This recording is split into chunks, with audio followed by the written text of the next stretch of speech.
There was a constant theme that happened at the Capitalism Conference, and I think it really hit me when I was speaking with AJ Vaynerchuk on the morning of the second day, which is that AJ literally does what he wants. Like, he builds the company that he wants, he hired some people. It's like all about what he wants. So he really likes sports and was fascinated by the business side of the sports world. So I'm gonna build a business in that world. And that was kind of the first time I really started to get the idea of what Gary would say of eating shit for 10 years or whatever, because if you're building the thing that you want to be doing anyway, it's just fun, and you're just detached from the result. And I've been guilty of this, and I think especially the internet entrepreneur world is particularly guilty of here's the money, I'm gonna reverse engineer the money. And I mean, the marketplace is a great place to indicate where there's value, but if you wanna be happy, once you have like your basic needs met, and your basic needs being like you eat and you have a place to live, I mean, it doesn't really make any sense to reverse engineer the goal unless it's baked in enjoyment along the way. It's kind of like, you know, when I have tried for years and years to like get myself to consistently do cardio, but I hate it, right? And I hate waking up and going like running on the treadmill, like doing the elliptical, like it's just boring. I don't want to do it. So am I likely to keep doing it? Not unless I have unbelievably great discipline, which is like you hear from the Jocko Willings of the world, like it's more discipline. I think that's probably unhealthy for a lot of people. So that idea of going into the energy reserves and finding new willpower to make yourself do something is a lot harder than when I play racquetball. I have a great freaking time. That's cardio. Yeah, like if somebody says to me like, "Hey, let's go do racquetball," I'm like, "Done, let's go, I'm in." So if you build your life around what's enjoyable on the path to the result, it's a much different energy flow. Do you know? I said this in my talk, C Money. I used for years in like my early 20s. I woke up every day feeling like a loser because I didn't own the Cleveland Indians. Because it was like, here's the goal, here's what I need to accomplish in order to feel like I matter. And so I'm trying to reverse engineer the process to get me there. And the truth was, I set that goal because I can't imagine anything more fun than being the owner of the Cleveland Indians. And I'll be in the dugout with eye black on my eyes and a number on my back. And I'll be doing annoying chants in the dugout. I'll be the annoying guy they kick out. And I'll be like, you can't kick me out. I own this place. But what I did then was like, all right, here's the goal. What goal is going to get me there without ever factoring in what am I going to really enjoy? And now that my life is all about, you know, what am I going to enjoy? Now you have, I think that gives high achievers like us the energy to be able to build that really big thing. And AJ was a model of that. He was just a model of, I just do it feels good. I do what I want.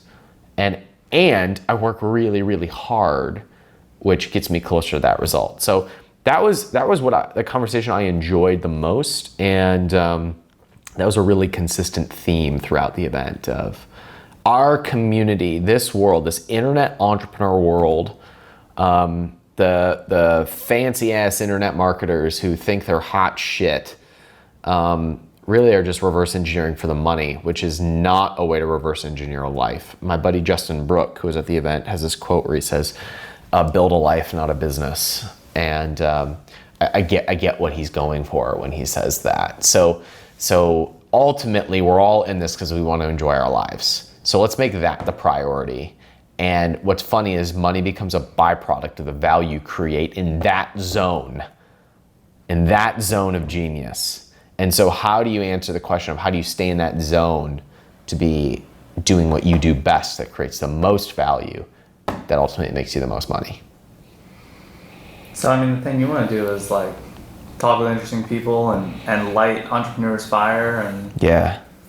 And Just like have great conversations and connect. Yeah, I mean, the thing I enjoy most is connecting, being a part of community, cultivating community, and lighting other fires, of taking the resources and the network that you have and taking that flame and lighting the next fire. And the way that, if I'm really good at that, then it means that I can go all in on my audience building, all in on my community building.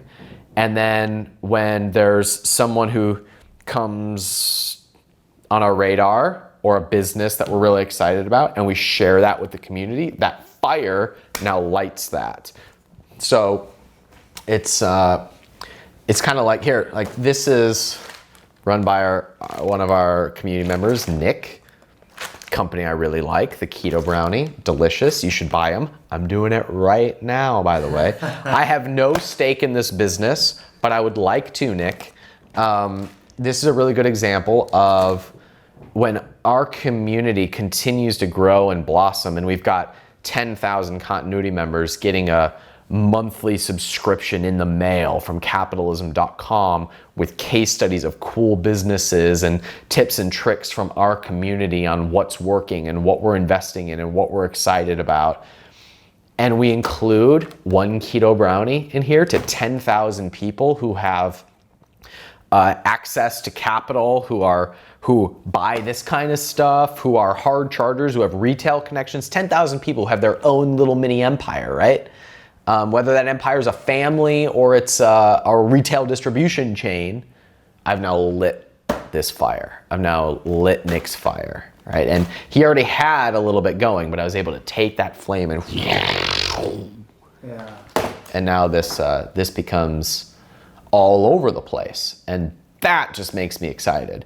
And by me being really good at that, and for us to be all dialed into that being the target, it'll take one keto brownie, one bulletproof coffee, one RX bar, one big idea that we're invested in, that we have a stake in, to bring me closer to the Cleveland Indians. I don't know that it'll get me there, but it'll bring us a lot closer to that. And if we can do that through a system, whew, man, that's just fun. And then we all just get to hang out. It's great. What could be more fun? I met Nick too at Capcom. He's good people. I like Nick. Nick, give me equity in your company. Or join the back room. Like, seriously, we can so help. No, that's the other thing. When you're really dialed into what you want, it makes it a lot easier to identify where your value is. So, for example, now that I know I'm looking for these types of businesses with brand staying power, businesses that have some sort of an audience or could build an audience, brands that have differentiation, brands with big potential. Now, if someone now I have no problem selling the pants out of the ways that we can help them. Whereas before, when you're I think Amazon companies are particularly guilty of this, where it's like, I sell scissors, who needs more scissors? But when you know exactly who you can help, you have no problem selling more. It's like, I have no problem getting on the phone with Nick or someone like Nick and being like, dude, you need to give me $50,000 and join the back room. Like, you need to, because we'll make that back like tomorrow, because I know how to help those businesses. So it makes you just more confident in who you can help when you know exactly who you're serving, how you serve them, and what the end game is. Because now we're all going in the same direction. It becomes less about here it is. It becomes, when you know exactly where you're going and who you're serving, it stops being about, I'm here, there's the money, and you're in between me and my money, and I gotta get you to give me my money. It stops being about that. It then becomes, this is where I am, here's the goal of who I am and where we're going as a company and how I want to operate. You are in the wake of that, and we're all gonna get there together. And that sometimes requires the transaction of dollars. It becomes about getting somewhere and bringing everybody with you, bringing your customers, and your clients and your partners with you, it becomes less about that's the goal and you're in my way, so give me my money. And that's a completely different energy exchange, and customers see that, and that's when businesses really grow.